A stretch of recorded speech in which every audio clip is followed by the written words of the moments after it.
मेजबान motor garage. Krishna ji कहाँ से हैं? बलुआहा से। मोबाइल तू ताकीन के भाई हमर फेंक दिल नहरी में छीन के। आपके ना बात कर दी अच्छा। 3 बेरा दिल ही मोबाइल तू ताकीन के भाई हमर फेंक दिल नहरी में छीन के। लगी गल मार रात भाभी के। मियां बीबी राजी तो क्या करेगा पाजी। अच्छा बियाह चलो भागी के। मियां बीबी राजी तो क्या करेगा पाजी। करब बियाह चलो भागी के। तो भागी के कहाँ जेबी? करब बियाह चलो भागी के।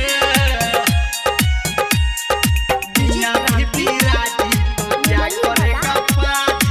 आरके जी की तरफ से। कृष्णा जी कहाँ से हैं? बलुआहा से। तोरा लागै छौ करै छ रंगदारी रे।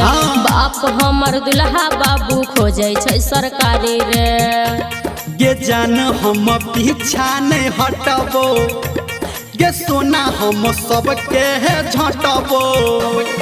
बुझली डर तोरा लागै छौ करै छ रंगदारी रे। बाप हमर दुल्हा बाबू खोजै छै सरकारी रे। लगैने सीआईडी छै हमारा घर में। कोना के जितबे तू एहन झगर में। सब मारी देतौ तोरा दहाबी के। मियां बीबी राजी तो क्या करेगा पाजी। करब बियाह चल भागी के।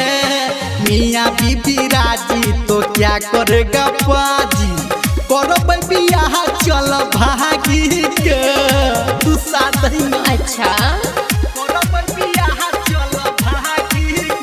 कृष्णा जी कहाँ से हैं? बलुआहा से।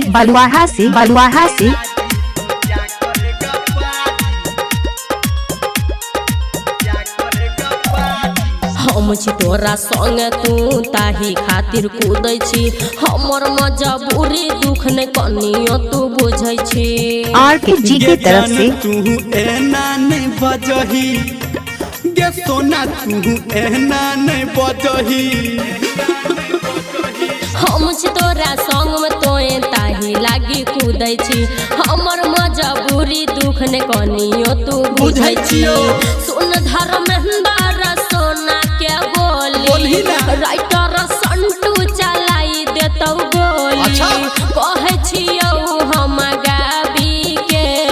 मियां बीबी राजी तो क्या करेगा पाजी। कृष्णा म्यूजिक बलुआहा के। मियां बीबी राजी तो क्या करेगा पाजी। करब बियाह चल भागी के। बलुआहा से।